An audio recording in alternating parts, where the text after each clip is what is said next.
looking. There's a black paint. Hi, everybody.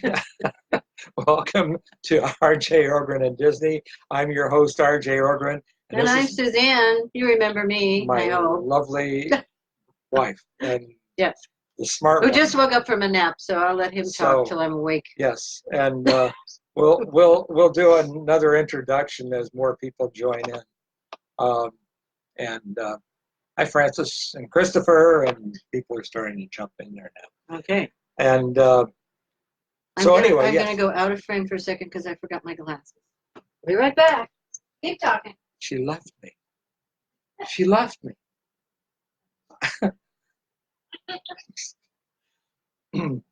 Well, here we are. I thought you were going to talk about something while I was gone. Yeah. You left blame it on me now. I feel much better now that you're back. Okay. Our anniversary is in 2 weeks. 2 weeks. Yeah. September 18th. Yeah. We married how many years? 54. We're supposed to remember these things. I knew that. I hope so. So, once again, hi everybody. We'll get it together before an hour goes by. RJ Ogren and Disney. I'm your host, RJ Ogren. You said that. My special guest this week is my lovely wife, Suzanne Ogren. Hello. And Romina is here, our friend Romina. and producer. She's on. Well, no, I don't want to take the phone down now. I'll probably drop it. But she's on video chat on the phone. And she survived Hurricane Dorian because it never came there, right? Yes. They went to Alabama. She and David live in Orlando. So I'm sorry, that was not an appropriate comment. But anyway, are you going to tell them about this painting behind us? Oh, stop showing your face on the mug. He loves that mug. I'm not a big fan, but you know, she's got one too. And Romina just showed her. I encourage you to buy one if you want to have, a Bob Ross look-alike or something. But so are we too bright? Is the picture good, Romina? It looks a little. It looks rushed. Good. On we're in the sun. On our screen, it actually looks much brighter than it is, so it's hard to judge. Oh, okay. But yes, let's talk about the painting. First, back out of the frame here. This is the current painting I'm working on, which Romina saw. It looks like, what was it? Ghostly, haunted Main Street. I said it looked like Disney burning down because this is Main Street at Disneyland. So that's Sleeping Beauty's castle. And yes, there's a lot of people. They look like ghosts. I will explain this. Yes. I actually today did put a second coat on the sky and blended it in the colors and did the. We're busy. Go away. But anyway, these trees back here behind the castle. What? I will use a very. What? I don't know. It's a whole bunch of. It's a robocall. Acronym things. It's a robocall. Go away. But this will be a very dark green that I'll use in there. It'll almost look black. And these other trees coming down the street, of course, will be lighter shades. And why? Why is the street black? Ask? Yes. Why you ask? Because this is a base color, as is the black on the trees. But this is a black here because I will be putting in water and reflections, and that will also be the reflections of the people on the street to look like it's just rained, like within the last half hour. That's California. It never rains in California. It did for this painting. Okay. So this is the client's two boys that are right here. So that's going to look really cute. I like it. He says he'll be done the end of next week. Yes, because then I start on back on Romina's painting, which is in the Haunted Mansion. It is in regular light and black light. Romina's over here excited, yeah. So, she's probably tired of waiting for you to finish it. Hi everybody. I see a bunch of names popping up on it. Yes. Make sure if anybody asks a question or makes a comment, if it's a rude comment, I don't want to hear it. Are we allowed to announce our family excitement of last evening? Yeah. First, let me say this to okay. Ryan and Stacy Lehman, our good friends yes. that have their group sites. Now I forgot what it was. What is it, Romina? Their group site? Disney Parks people. There we Disney go. Parks people. Yes. Disney Parks people, right? Yes. Yes. Thank you. Yes. We got it now. Anyway, it was their third anniversary yesterday, so happy anniversary, you guys. You have a long way to go to catch up to us, and but we're glad you're still together. And ours is coming up. Now, yes, we had a surprise last night. Our second oldest grandson, Chris, who graduated from Carroll University a year ago, and his girlfriend also graduated. It wasn't a year ago. It was in June. So it feels like a year. Anyway, they got engaged last night. Yes. And their wedding will be in late 2020. Yes. We're very excited for them. We're happy for them. Congratulations, you guys. They live in Wisconsin. Chris and Sam, short for Samantha. I love the name Samantha, which is the name of the title character in my novel, but she likes to be called Sam, so I just do that. And we will be talking about it. We will? Yes. Okay. But first. You keep saying that. I say it all the time. When I posted, you all saw the post I put on. I kept saying, "Did you know?" And did you know? And I forgot who it was. Came back and says, "You said did you know a lot?" I says, "Yes, but did you?" No, never mind. I want to thank everybody for all the nice comments and everything, and encouragement you gave me on the, especially the nice comments on the Neil Armstrong painting I did, First on the Moon, that I painted back in 1970, and of course it is now in the Armstrong Air and Space Museum in Wapakoneta, Ohio, his hometown, and also on the mural, which for those of you, most of you I'm sure saw this. I was going to say I saw it. And he married an English major. You can kind of see it. There you go. It's too big for the screen. Okay. Anyway, if I get this mural, it will be 100 feet long, about 30 feet high. But an explanation, because now it's up. Did you say that? Yeah, it's for the city of Aurora, where we live. But what happened? This whole thing started almost a year ago. I was asked to do a drawing, which I did, a proposal for the city, and then I was asked to put it in color, which I did. And the whole process was going along that I was going to be the artist who was going to paint this. Then we got news that the National Endowment of the Arts had already approved a grant for 1/3 of the money, and that was great. We started talking about budget and time frame. I was going to start in January, and then everything fell apart because of the National Endowment for the Arts being involved. It has to go out for bids. So, and proposals from other artists, which is fine. The only unfortunate thing was that I'd been expecting to paint this, so I may not paint it, not on a wall. If it should be that I don't get it, and you know, when you get it, put something out for bids, there's so many elements then involved. Somebody certainly may come along with something much better that they like, which is fine, or sadly they may do the thing that happens a lot of times. They'll take the lowest bid to save money, and of course then we can only hope that it turns out good. So if it should happen that I don't get it, then I will turn it into a very large painting and make prints. I'll put it on mugs. My picture won't be on the mug with me. No. But we'll put it on. We'll put it on all kinds of stuff. We'll do T-shirts. We'll do prints. We'll do all kinds. It'll be a lot of fun.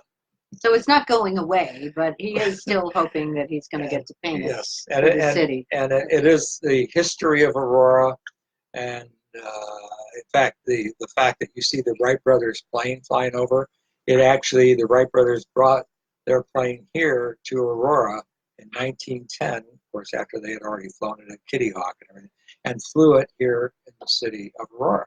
So that's why that is. So go on my Facebook site. You can see a picture of the rendering. So that is why that is flying. And pulling the banner said City of Lights, which is our city.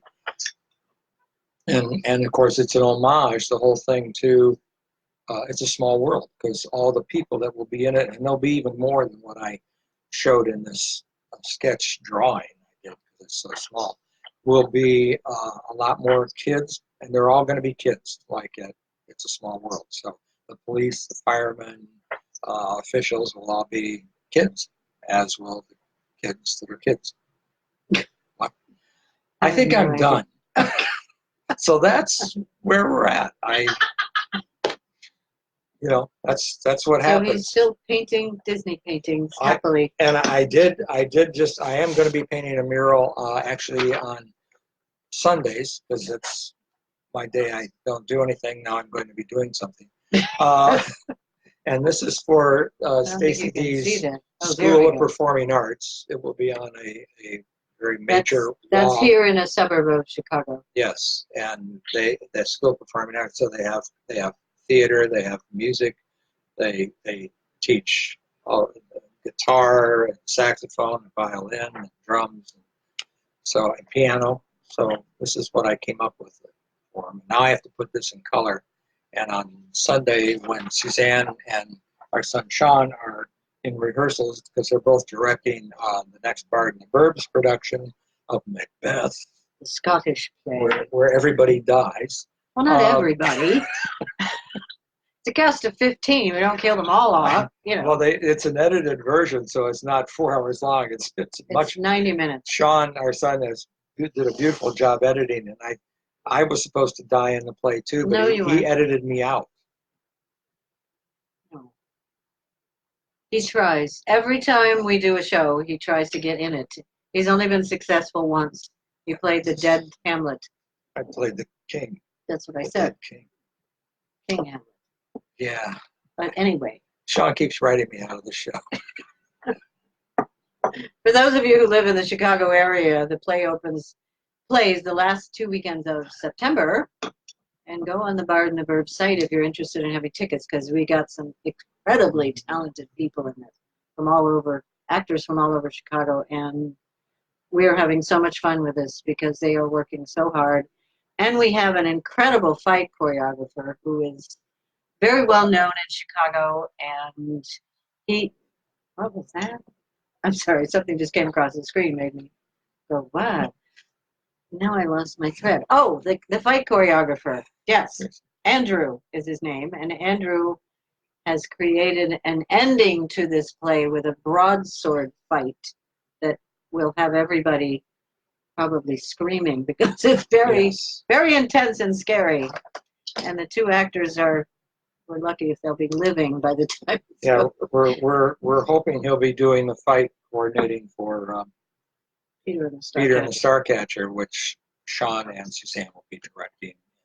It opens in May of next year. Yes, and that'll be a big stage. So you know what I'm doing now. So while they're rehearsing, because the show we're doing, Bard and the Burbs, we do in the big black box theater at Stacy D's School of Performing Arts. While they're rehearsing, like on Sunday night, I'll be in the lobby painting a mural on the wall. Painting a mural. And there you are.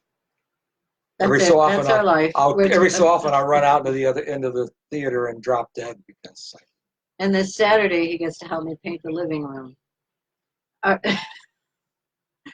Well, we've lived in this house 2 years, and it took us all this time to decide what colors we wanted the walls to be. And so far we've painted, 3 rooms? No, 3 rooms. So now we're starting to work on the living room and dining room. The last room that's going to get painted is my studio, which is going to be a deep red. And I'm not helping with that one because you know what his studio looks like and how much stuff is on the walls, and I don't even want to even. He said he's going to take pictures of it all, so that when he goes to put it all back up, he remembers where it all goes. I'm just going to spray paint it all and just paint right over everything that's on the wall. Just leave it I there. don't think so. No. No. And then I can wear the same color red and cover my, and then people won't know I'm in the room. You've been drinking this early in the afternoon. I should be. Do we have anyone asking any questions? No. Does anybody Everyone's care? just listening to this drivel we're going on about here. No questions, but we have a lot of people online saying, hi, how are you doing? Jennifer had to jump off because she had to go pick up her son. Oh. Carol says hi. Hi. Tim says, two of the sweetest people I've ever had the privilege of meeting. Oh, my. Hi, Tim. Congratulations, said Christine. And Christine also says that your Neil Armstrong meeting is amazing. Oh, thank you. All of your work amazes me. Thank you so much. Julie, which is the owner of the painting behind you, says, that's my painting in the background. I love it. Hi, Julie. And Jamie says, hi, Art and Suzanne. Julie, it's done. That's it. I don't think so. No. Ta-da. No, definitely not. Oh, and Romina, just so you know, you won't be hearing from my girlfriend Holly today because they are on a Disney cruise in Alaska this week. She and her husband. Yeah, they went up to look at sheets of ice. Ice, yes, falling off into the ocean. So, I don't know. No, they're off having fun. So, anyway. It's one of those trips where it's great as you get there because it's spectacular, and then as you're coming back, you've already seen it all. So. But they're relaxing and enjoying not working. They're going to stop in Juneau and yeah, they have 3 Anchorage. different ports they go into. Yeah. So. And it actually went out of Vancouver, British Columbia. So. Yes. So. Yes. But they're having a good time. But they will not be watching the show today. We're not watching the show today. How could we? Anyway. This goes on all the time. Oh, yes. And quite Except often. that I'm usually the one talking more than he is, which I know you find hard to believe, but it happens. I was shy in high school. Yeah, he was, actually. But then so was I. So we didn't talk at all, even though we were going together. Occasionally. People love it when they find out we met when we were so young and they think we've been together constantly since then. It's not true. Yeah, we were so shy we'd walk down the hall holding hands, but wouldn't talk at all to anybody or each other. But you didn't tell about our senior year where we just didn't talk to each other, period, because we had different... We broke up. Yes. Had different boyfriends and girlfriends. Well, you had boyfriend, I had girlfriend. Yeah. Okay. That was really and here we are. Ridiculous. Okay. So what is it later. you brought me on here to do? To talk about your novel. Oh, yes, my novel. My novel that I'm so very proud of. And without going into too much boring detail, the original idea for this book I had when I was working at Disney and didn't have much time to write. And he loved the idea. I actually started it. We were on a weekend jaunt to St. Augustine, where we used to go to quite frequently. We'd stay at a bed and breakfast there. It was only an hour and a half from where we lived. And it was a great way to get away for the weekend and relax. And we're sitting on this beautiful porch of this Victorian house where we used to stay. And I said, I've got an idea for a book I could write about a woman who owns a B&B and her daughter helps her with it. And I started getting the idea and he thought it was great. So I wrote about, 4 or 5 chapters, I think. And I based it in St. Augustine. Yeah. And then I put it away because things were happening and I didn't have time to write and my job was taking up too much time. And, at Disney. Yeah. And it was basically forgotten about. And then when we moved to Virginia in the mid-90s, I pulled it out again because I said, you know what, now we live in a historic town where there are more than one B&B, and I can see this taking place here and in England, which is another favorite place we like to go visit. We've made 4 trips there now. And I started coming up with totally rewriting the book. moving where it was, changing some of the characters except for the original two main characters, and wanting to make it a book that was character driven. If you're not a writer, you might not know what that means, but some books are plot driven. Okay, the plot is what makes you read it. Others are character driven, which means that the characters make the plot change. In other words, you're more interested in the people and their lives and their happenings, and that's what focuses the book as to where it goes. Yes. And it has unexpected turns. Yes, there's lots of turns in it. And he wanted me to come on and read a chapter from it, but it's not like reading a chapter from one of our Disney books, which those have a beginning, a middle, and an end, hopefully. Because there's no way, I decided after going through this today for quite a while, that I can do that and other than reading you like the first paragraph and you go, oh, well, she sounds interesting, maybe I'd want to read about that. There's just no way to even give you little pieces of the book. So what? Okay, so we'll show them the cover. Oh, all right. Which I know I've shown you before. I got to turn it because shining in the sun. Can you see it? Can you see it? Does that show up, Romina? Okay. Okay, and now this actually the entire cover and the lettering, there's a painting that hangs in Suzanne's study upstairs that I painted for this. Because I was worried that a publisher would ruin my idea of what I wanted for a cover, and I said, if you paint it and we get the right publisher and he'll use it, that's what I want. Yes, and the publisher is Theme Park Press, which publishes all the Disney books and our Disney books. And he published this novel. Now, and this painting is based on our house we had in and a couple of other B&Bs that are in Lexington. But it's got very much of it is similar to the house we owned in Virginia. But the interior of the house, when I describe that, is our house. Yes, it's the actual person. But anyway, he wanted me to read a chapter, which, as I said, was kind of impossible to try to pick one that would not give away something if we were reading the book, or give you enough to understand what I'm trying to do in this book. I will tell you that in the acknowledgments at the end of the book, I wrote to the members of my writing group. Now listen to the names: Jim Cassidy, Paul Hines, Deward Mosley, Sean Ogren, which is our son, and the late David Lawrence. Those were all men. I was the only woman after a time. There were two other women who dropped out of the writing group I was in. But these men all gave me suggestions and support to help get this book to the publishing point.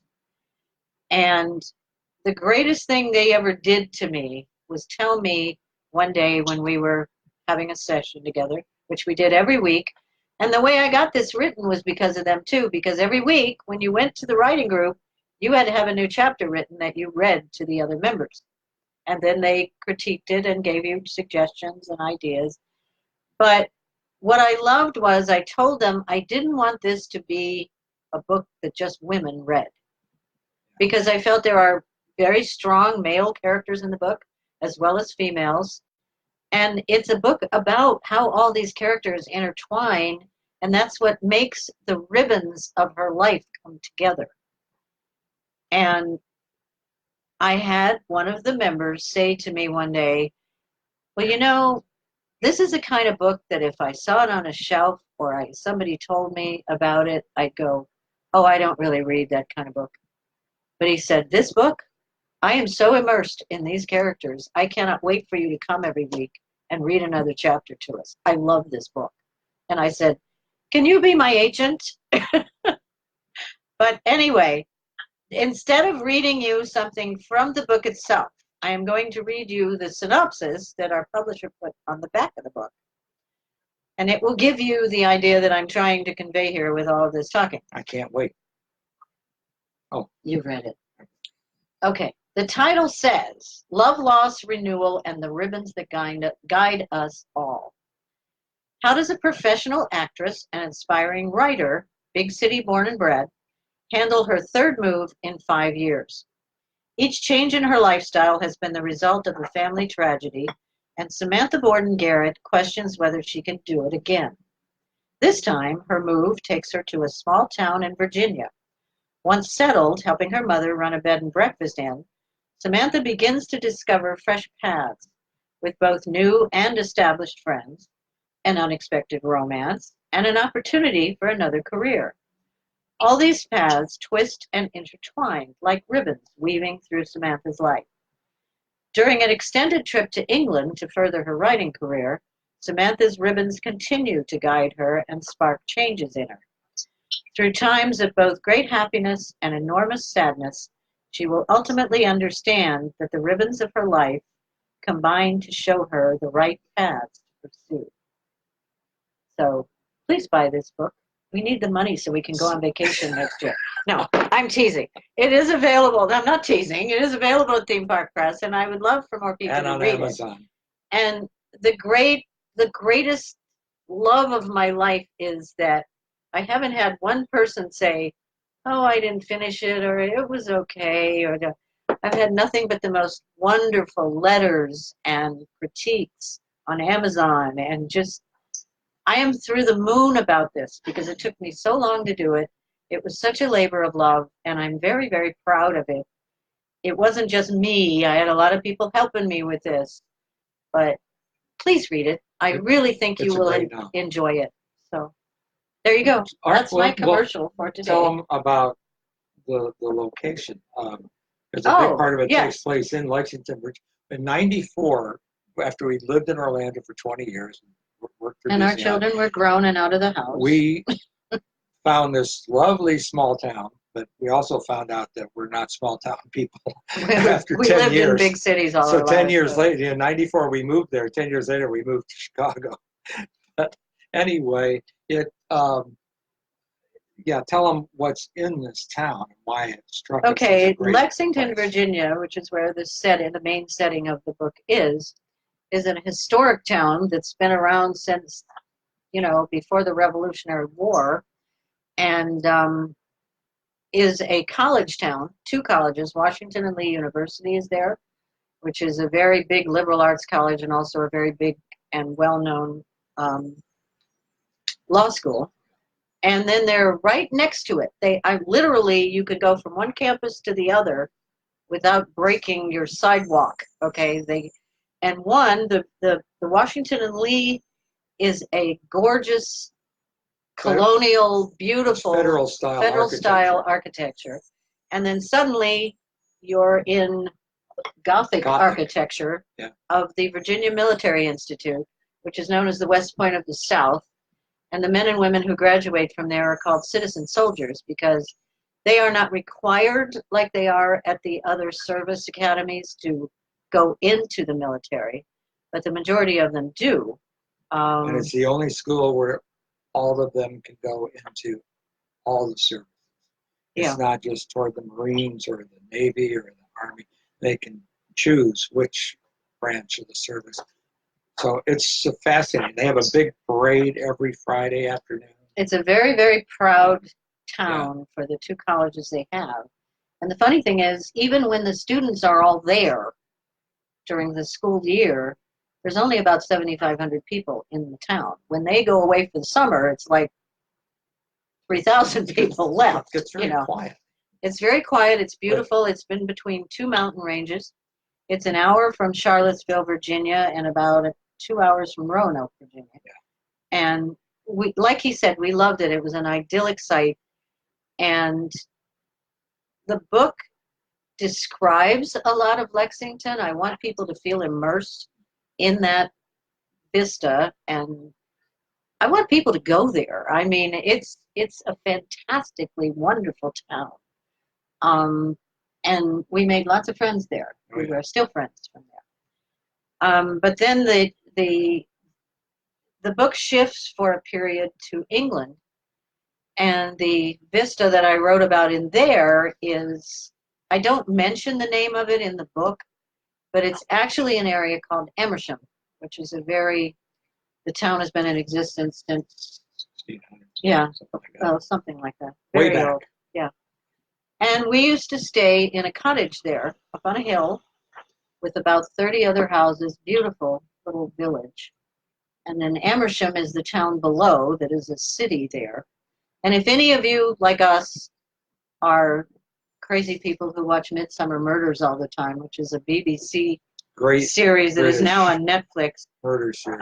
It's been going on for like 20 years now, and it's a fabulous thing. If you love mysteries, you'll love it.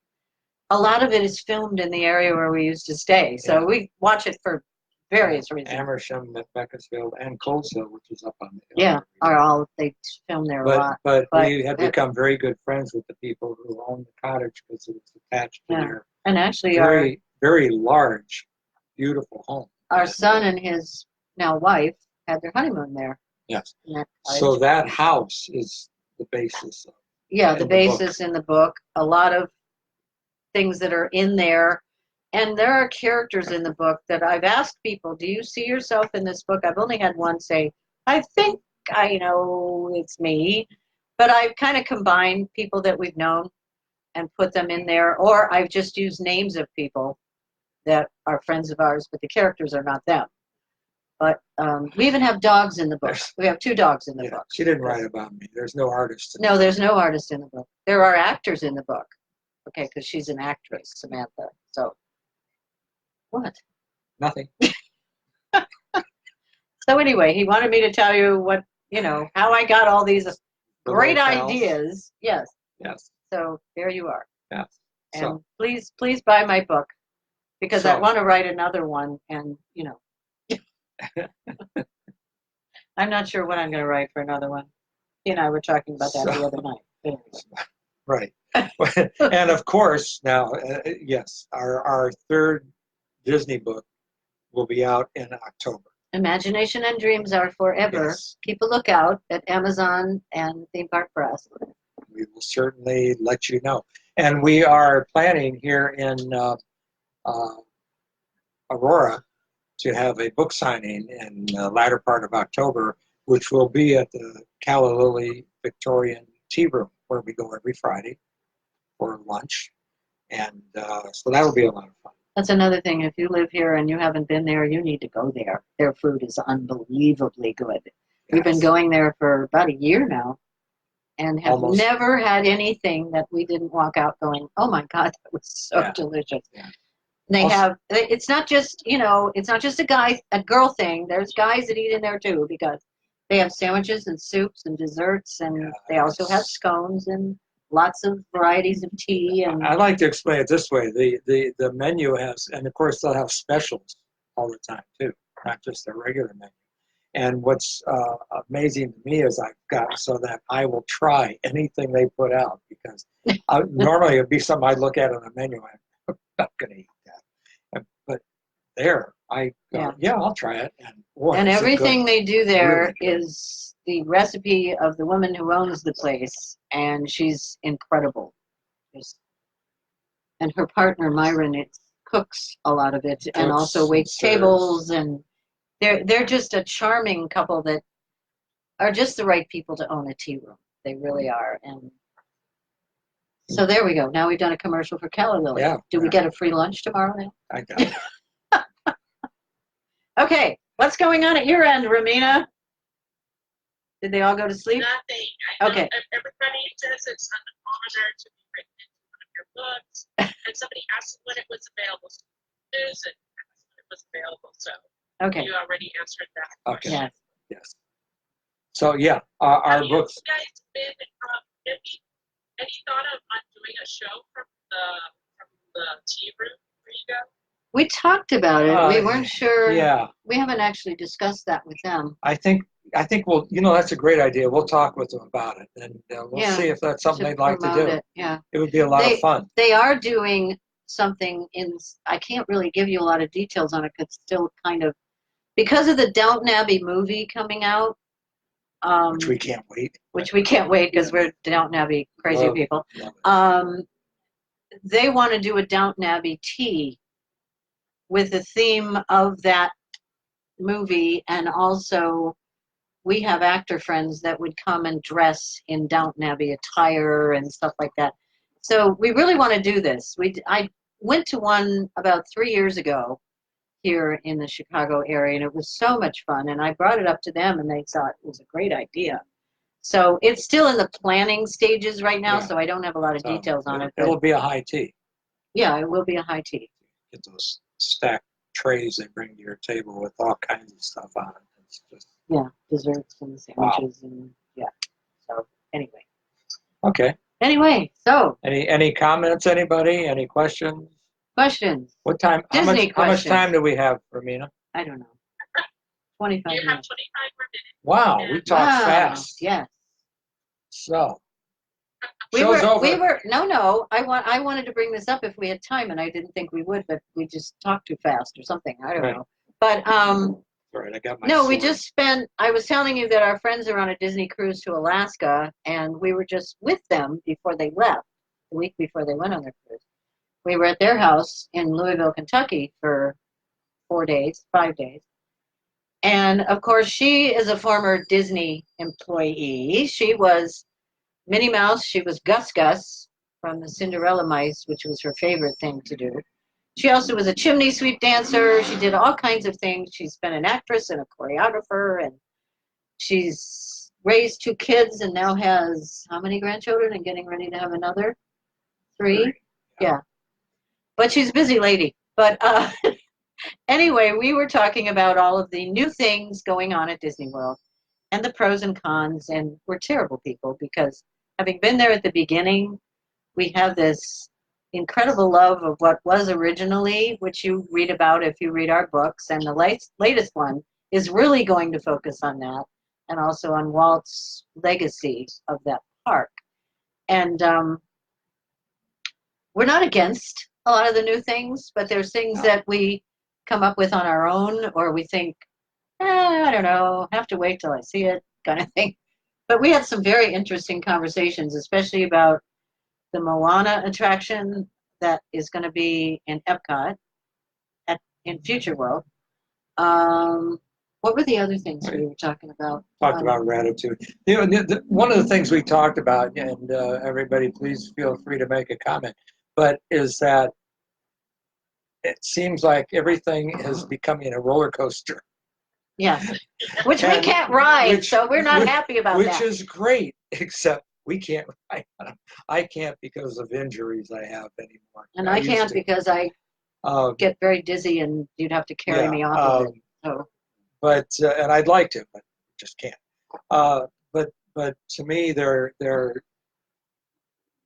leaving out the families with little kids that just want to do what it was like old Disney. So a good example is they put in the Mine Train, Seven Dwarfs Mine Train ride, which is great. We rode it once and said, well, that's our last roller coaster ride. Because they said it was family friendly and little kids could go on it. And I said, oh, come on, honey. We want to see what kind of characters they put in the ride and everything. And he came off. I had to be nursed to him for a half an hour. He was literally about to fall over. I come off recently of a severe concussion. And should not have been riding a roller coaster. I should know. So, no. But anyway, what I didn't like was that they took Snow White's Scary Adventure, which was great for the whole family, and got rid of it. Made it a meet and greet for the princesses. Well, come on, guys, that could have stayed, and both would have been good for each other. So yeah, we all have things we like, things we don't want to have leave. I mean, back when I was still there and they took out Mickey Mouse Review, the reaction from guests was monumental. Not just from guests, the vice president of the Magic Kingdom was pissed about it. Instead of making a whole new attraction for Japan, they just ripped it out of Disney World. and everybody's going, that's one of the things we always come to see. And by the way, it's no longer at the Japanese. No, it's no longer in existence. No longer anywhere. But anyway. But no, we were talking though about the Epcot things and how we always felt that we loved Epcot as adults, but I always felt kind of sorry for young kids because they're all looking for some kind of ride to go on. They don't want to just shop and eat food, which is basically what the whole World Showcase is. Yeah. And so I'm happy that they're putting in some things. We've now heard they're going to do a Cherry Tree Lane in the United Kingdom area, which I think is a terrific idea. They're doing a Ratatouille ride for France, but it's going to be a roller coaster. And I'm like, oh God, not again. Of course, they did the Frozen thing. That was the first one they did in Norway. And there were people we knew that, both Disney and non-Disney people, that said, why are they taking out the thing? They didn't really take it out. They just made it frozen. Okay, which I like. I pretty think much great. the same ride. Yeah. But anyway, I said, then RJ got the idea. He said, well, I loved the movie Coco. They could do a Coco thing at Mexico. They've got the room. They could build it. So that kind of stuff we kind of see evolving. I said they could even do a Aladdin ride in Morocco. Oh, that'd be great. Things like that, because that does open up that park to a whole new set of people. Little kids. They're going, what are we going to do? Watch movies about Canada and France? So, yeah. So anyway, that's our little there we go. editorial for today about Disney World. We still love Disney. Oh, yes. We really do. We don't get to go there, though, until 2021, when I'm going to have an entertainment reunion with all the people that were part of the entertainment world of Walt Disney World from 1971 to 1980. And we meet every 5 years, and that'll be our big one, because that'll be the 50th anniversary of Disney World. Yeah. What? No, I think that's the fourth one we're going to. Third. Third. Third. A lot of fun. Yeah, that's a lot of fun, and it's so much fun for me to relive my past with people that I used to perform with, or that were my bosses or my musicians. And that was something I wanted to tell everybody about Disney. If any of you are big goers of Disney and you were like we have always been, there is a band that plays in the Grand Floridian called the Grand Floridian Society Orchestra. They've been there since day one. They're now playing down in the lobby because they're redoing the mezzanine bar. And we knew all these guys. Every time we were on property, we had to go over there, and we would drive them nuts, because our favorite jazz number for them to play is Sing, Sing, Sing, which is an old Benny Goodman, Gene Krupa thing. Yeah, it's a fantastic song, and goes on forever with a drum interlude in the middle that's wild. And so every time they would see us coming, Pat Doyle, who was the drummer, always was excited because he got to do this very long drum solo. He'd go, hey guys, we're going to do Sing, Sing, Sing tonight. Here comes RJ and Suzanne. So we would see them all the time. He retired 3 years ago, Pat did, but he was going back 3 nights a week to play with them, even though he no longer worked there. And sadly, he passed away in his sleep 2 weeks ago. He was only in his late 60s, and he will be a friend we will miss. He had been at Disney World since 1972. He played in the Pearly Band. He'd been all over the place performing before he became a part of that orchestra. And I just want everybody that saw him play, or know who I'm talking about, or even if you didn't, he was a Disney legend to me. I loved him. He was a sweetheart. And very funny. Told lots of very funny Disney stories you can't tell around children. But anyway. Right. So that's my thing. Okay. I'll let you talk now. It's your show. Well, I have to save myself. I have a 3-hour rehearsal. Okay. Well, this came up last week because I did a very funny thing with my pirate scarf. Oh, God. That I got down. Do you want to wear your other hat? No? Oh, okay. I showed him that. Oh, okay. But anyway, I then grabbed my cutlass. Oh. And which, if you didn't see the show last week, I put the cap on, and then I had my cutlass, which Romina says she just saw. They're still selling this. And you bought that at Disneyland, yes, didn't you? And actually, because it even lights up, you see. And it makes a dopey noise. Hey, that sounds like our broadsword fight. I should take that to show that to Andrew. He'd love it. Anyway. So anyway, there's a reason that this was bought. Now, let me explain. Because I'm going to tell you this, and I'm going to tell you a very funny story about me almost getting arrested in London because I bought a walking stick. Not that one. Not this one. This is the one I use. It actually, I can turn it the right way. I don't think you can see it. It's so faded. There it is. No, keep going there. It's held a U.S. Navy symbol on it. And this is brass, and then the main part of it is titanium steel. It's a great for protection. But anyway, because I have of injuries I have from Vietnam and also injury to my foot that I have, if I stand in one place way too long, like for an hour or two, do a lot of walking, my foot starts to swell up, sadly, or a lot of walking. And I can go to Disney World and do it, but I have to stop every so often and get off my foot. So a lot of times the family say, give up, let's just get you a wheelchair. We did that at Disneyland. Yes, so anyway. With our son and his wife. And Sandy, our daughter-in-law, was usually the ones pushing me, or was pushing me. But those of you who have to use a wheelchair know that in a crowd, people run over you. And they walk in front of you. They're walking. You have kids jumping over your feet because at the last second, and adults stumbling, and they just don't get out of your way.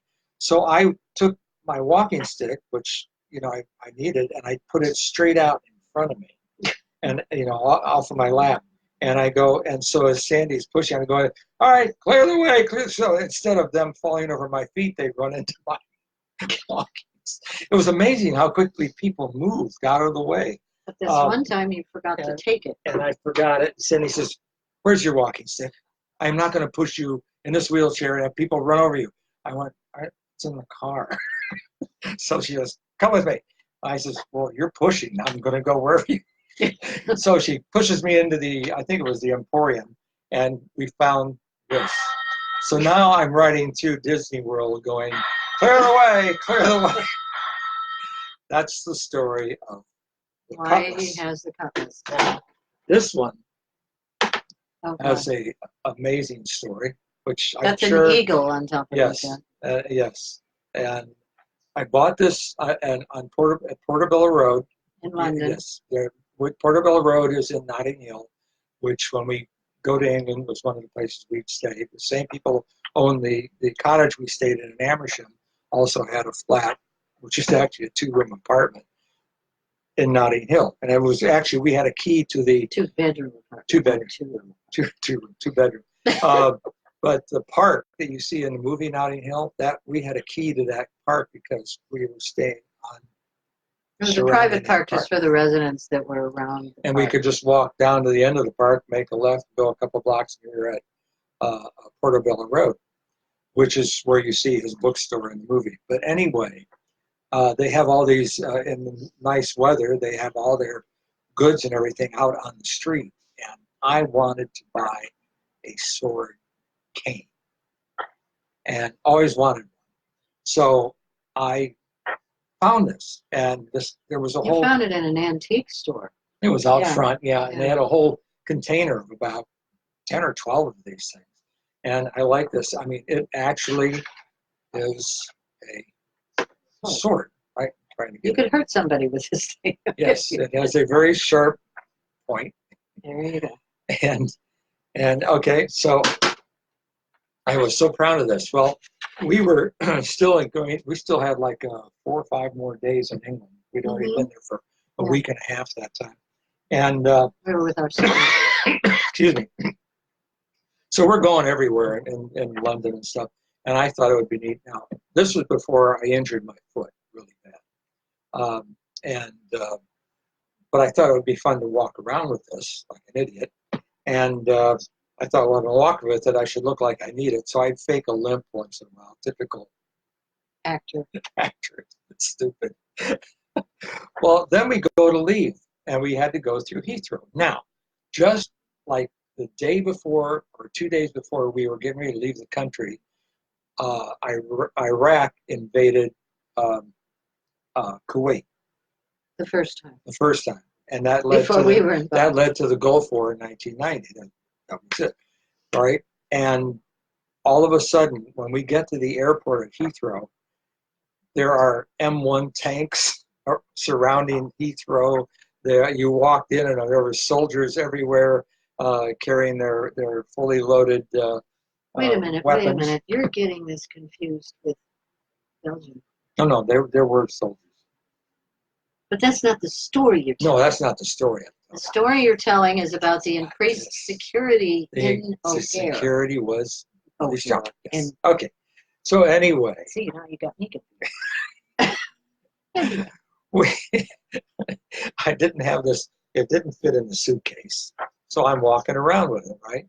Well, then we walked up to, we had to go through a scanner, which was actually. That was right at the entrance. That was, well, there was 2 scanners we had to go through. The first one was one that the airline had. And as this thing goes through the scanner, I looked up at the screen and you could very clearly see the metal blade inside glowing. And I'm going, oh dear God. You know, and they didn't say a word. They just let it come through. I picked it up, said thank you, and I went, oh, okay, we're okay. We turned the corner down a little ways further, and here's one that's the airport scanner. And I went, oh boy. So I put it up on the thing, it goes through, and of course you could see it, and the woman, she goes, oh dear. I went, what? And she goes, what's this? I went, what do you mean? It was so phony. She picks it up and she goes, she goes, oh my, oh no, that's wrong. We can't have this. And I went, I didn't know it did that. I just bought it. She goes, and she was very nice. And she says, well, I'm going to have to call my supervisor. And next thing you know, this guy shows up. He was very nice. And he says, he calls 2 bobbies. I have to call the bobbies. And I'm going like, I am getting so much trouble. And so now you have to understand that our 16-year-old son was with us. And he's like, Mom, is Dad going to go to jail? Our daughter had just started working at Disney, so she couldn't go on the trip, but Sean was there.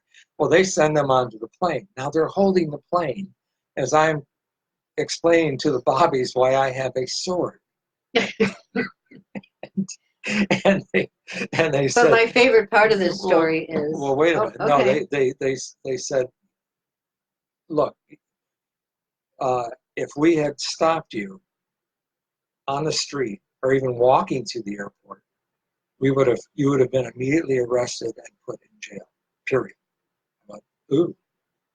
They said, but because you're leaving the country, we're gonna let you go.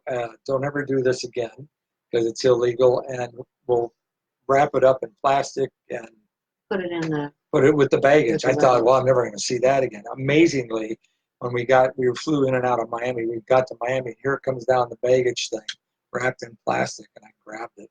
But, anyway, but so the funny part of the story. The funny part of the story is after all this, and he's breathing a sigh of relief. Meanwhile, Sean and I are in the airplane, and we're waiting and thinking, oh my God, what is going on? He's having a great time talking to the bobbies, and the guy said, where did you get this anyway? Because it's illegal to sell it in the city of London. And he said, I bought it at Portobello Road. He says, how much? And he says, how much? And he said, I paid £12 for it. And he looks at his partner and he goes, I gotta go get me one of those. And his partner goes, what's the matter with you? No, you're not. He started laughing. He goes, I'll have to get me one of these.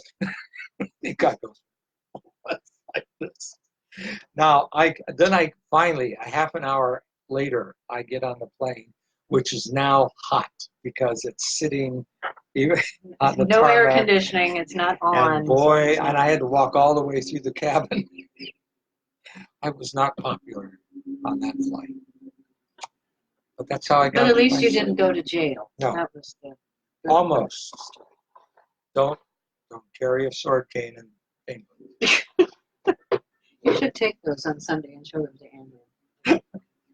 Anyway. Okay. That's our life. Yes, it is. Oh, and we are taking a trip to Wapakoneta, Ohio. Yes. We're not sure when, but it will be soon. Yes. It's only about a 5-hour drive from here. From Chicago, yeah. So. But they want us to come to the museum, the Neil Armstrong Museum. It was very nice. I told him, I said, well, we're going to come visit so we see the painting on the wall.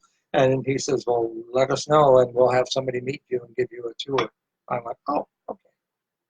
So that'll be fun. Yeah. So, Romina, anybody ask any questions or go to say sleep I was or... an idiot? I know I'm an I don't idiot. have any questions, but I do have added to your story about different things that are going to come up, especially in Epcot.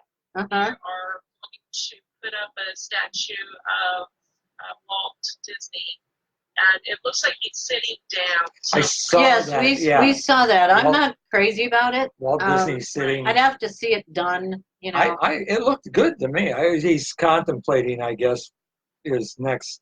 Well, or he never got to see that village, whatever. So yeah, it'll be interesting. Yeah, and they're currently taking away the entrance, those monoliths that have pictures. Yes. The names of I was happy about that, actually, because I thought it ruined the entrance to the... Yeah. Oh, yeah, it ruined the entrance. They're taking them out completely, aren't they? They're moving. I was told they're moving them somewhere. Is that... No? Okay. Just good. Like I saw the pile of stones that were in front of the Magic Kingdom, and all I could think about is all these people, all these years paid to have those stones put in, and now they wore away. Well, they'll never be able to do that again. People won't ever pay for something to go up. 10 years down the road, you're just going to take it. We had some dear friends in Texas that bought one of those, and she said, "Don't you think that's great?" And I said, "No." Why? Because they're going to wear down with the thousands of people that go in and out of there, and within a couple of years, you're not going to be able to find it because it's not going to have anything written on it anymore. Eventually, they'll take them out. Yeah, so they took them out. And they did. Oh. Wow. I think and another complaint I've heard from a lot of guests is that the Magic Kingdom, every time you were in a land specifically, you were submerged in the land itself. Yes. Mm-hmm. Now you're going to be able to see Tron, the building of Tron, from Fantasyland. Yeah, that's so not right. Yeah. Upset about that. RJ was always upset when they built the Swan and Dolphin hotels, because when you're in Epcot and you're over near France, you can see this dolphin sticking up in the air. Which ruins the illusion of the height of the Eiffel Tower. Yeah, which is very small. Which was done perspective-wise to make it look very big. Well, it all of a sudden looks silly because you see these humongous animals, swans and dolphins sticking up. It's like, come on. Yeah, and of course, that's what Walt wanted. He never wanted you to see something from another land. He wanted you to escape reality.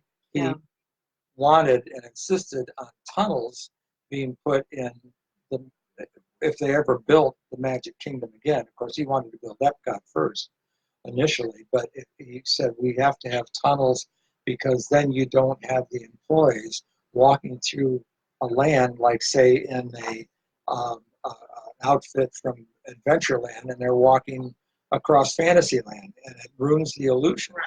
Right. So everything was done to immerse you in that particular land. So yes, I don't like high rises or things that start sticking out. Well, and the other thing you don't like that you said Walt would probably be rolling in his grave is that he bought all that land to be able to expand and do new things, but it seems like they're just concentrating on cramming so many things into an area. And you said, why are they doing that? They have all this land. They could build another theme park if they want to, and they're not doing that. They're tearing things out that people don't want torn out. Somebody said to me, well, you can't expand the Magic Kingdom because the railroad goes around it. I said, yes, you can. You can have things, you can have walkway out of, say, Tomorrowland, that you go under the railroad track, and you just continue, and there's more Tomorrowland. You can do that with all the lands and expand them outward rather than replacing attractions which are extremely popular. Another editorial comment. And that's why we're here, right? Just to spark controversy. How are we doing time-wise? We okay? I've got 4 o'clock. It's 5 o'clock. It's 5 o'clock your time, Romina, in Orlando, and in lovely Chicago and Aurora. It's 4. So we are going to say goodbye. I will be back next week with more. And I won't be back next week because I'm working on this play. With more silliness, and I'll be finishing up this painting and getting ready to work on the Haunted Mansion one. So everybody have a great weekend. Those of you still in the path of the hurricane, please be safe. Stay safe. Yeah. Stay safe, and remember to embrace life's magic and dreams. And we will see you soon. Thank you for joining us. It's been wonderful. Thank you, Romina. Bye, Romina.